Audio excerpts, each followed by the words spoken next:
Shalom, salam jumpa rekan dan saudara yang diberkati Tuhan.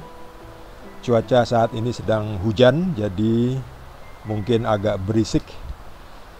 Tapi mari tetap kita baca dari Amsal 29.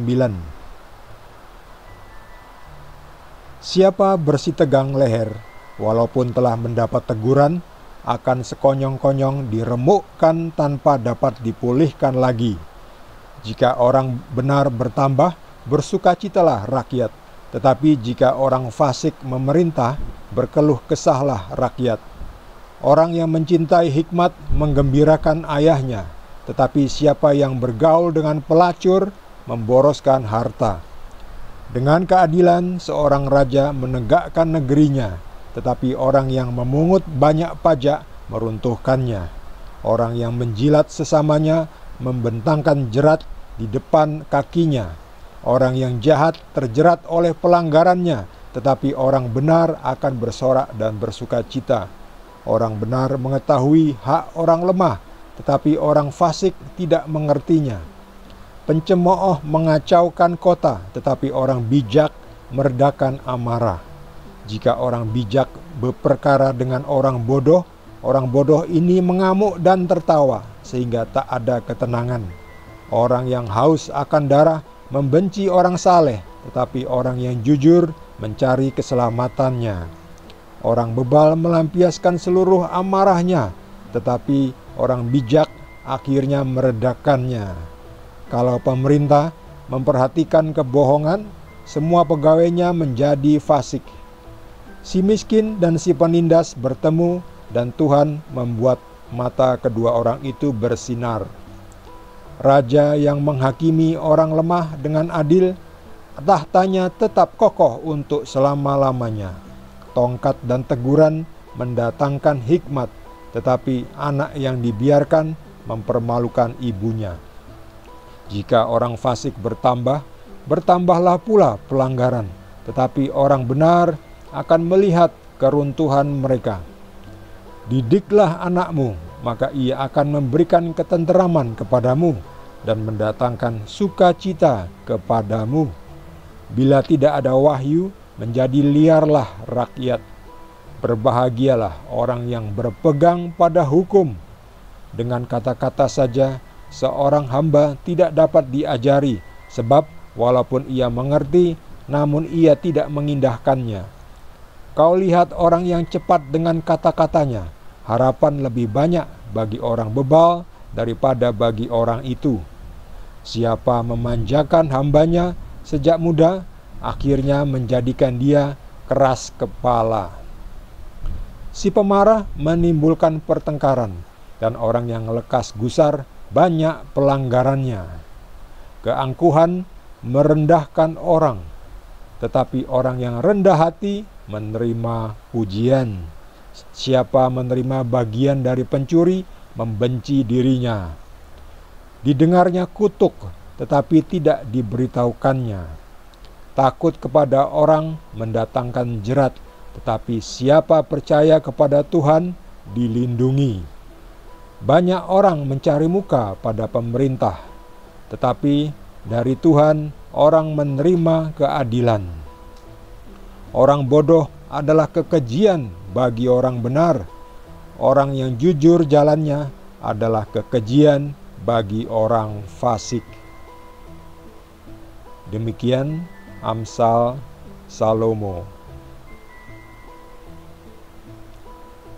Banyak sekali kata hikmat, kata nasihat yang bisa kita ingat dan pelajari dari Amsal Salomo ini.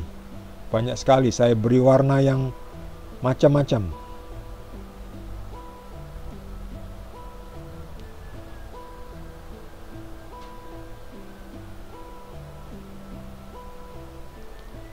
Orang yang menjilat sesamanya membentangkan jerat di depan kakinya. Apa itu orang yang menjilat? Itu orang yang mencari muka, yang ingin mendapatkan sesuatu dengan Ya, menjilat ya, artinya geret-geret orang yang ingin dijilat, ingin mendapatkan sesuatu. Ya, itulah orang yang menjilat. Saya tidak tahu bagaimana harus menjelaskannya dengan maksud dari kata menjilat ini ya, orang yang curang ya. Orang menjilat itu orang yang seperti asal bapak senang misalnya, artinya ingin menjilat supaya mendapatkan sesuatu, mendapatkan promosi jabatan, mendapatkan proyek, mendapatkan uang, mendapatkan hadiah, mendapatkan tendernya dimenangkan. Itulah orang menjilatnya. Mendapatkan pujian, mendapatkan dukungan, tapi dengan maksud yang tidak benar ya. Dengan tidak berkompetisi, itu adalah salah satu dari istilah menjilat. Supaya dimenangkan. Menjilat hakim, maksudnya supaya dimenangkan kasusnya.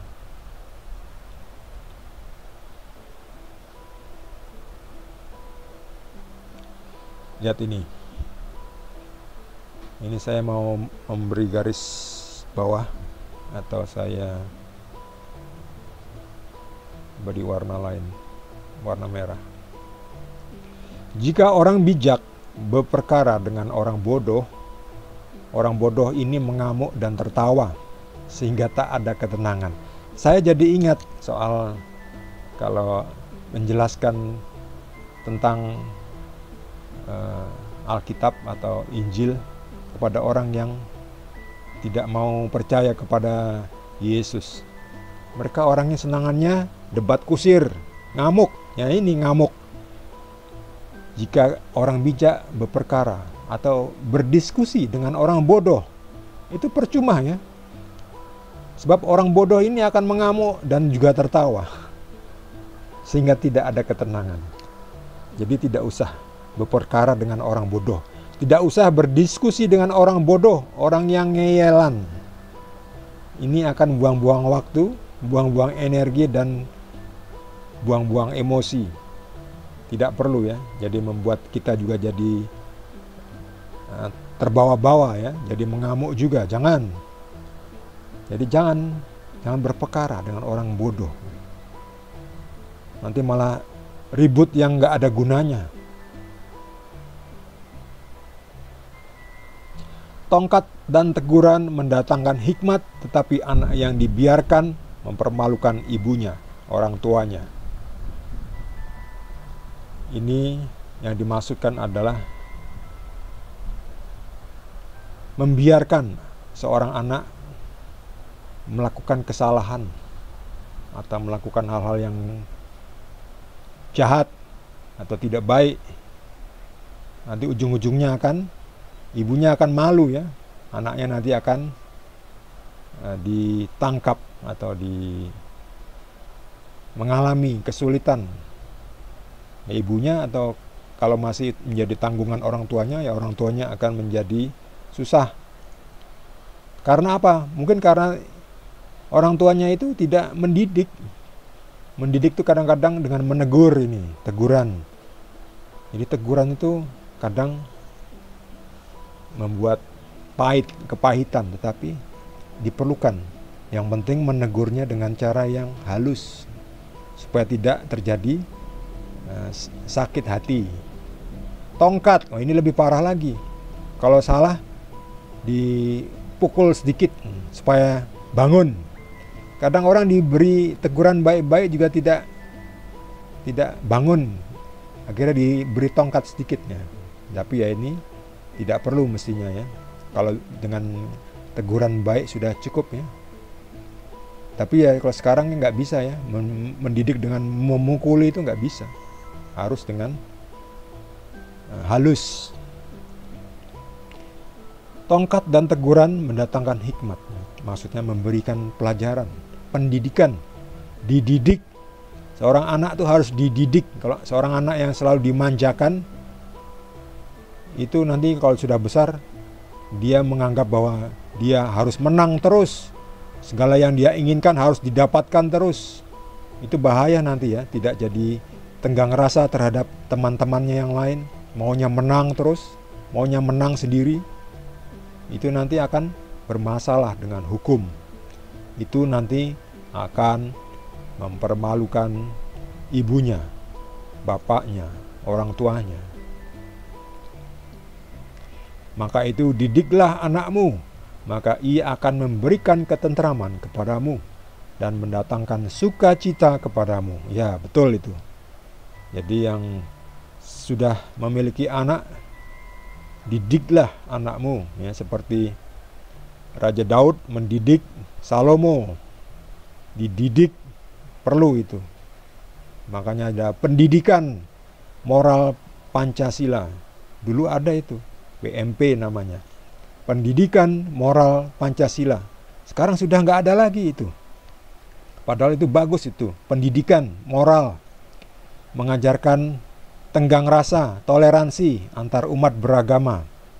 Dahulu sekitar tahun 70-an sampai 80-an awal itu masih bagus hubungan antar agama, ya. Saling mengunjungi. Ketika hari raya Natal, yang dari agama yang lain datang untuk bersalam-salaman, mengucapkan selamat, bersilaturahmi.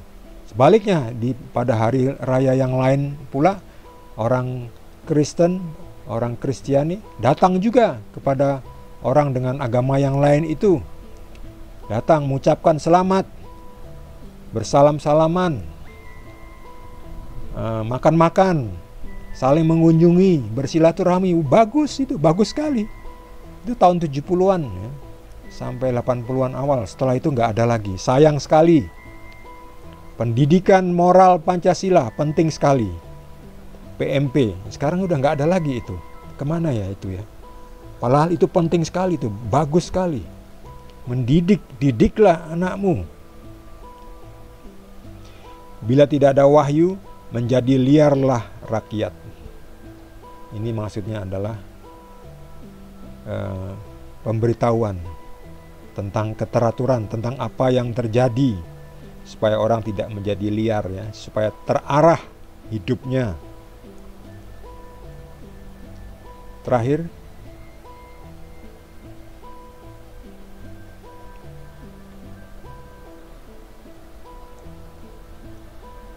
ini dia. Banyak orang mencari muka pada pemerintah, tetapi dari Tuhan orang menerima keadilan. Ya, memang mencari muka ini hampir sama dengan menjilat, ya, supaya dapat apa? Kalau pada pemerintah mungkin mendapatkan pemenang tender, macam-macam lah, ya, supaya kasusnya dimenangkan. Mencari muka atau mendapatkan promosi jabatan.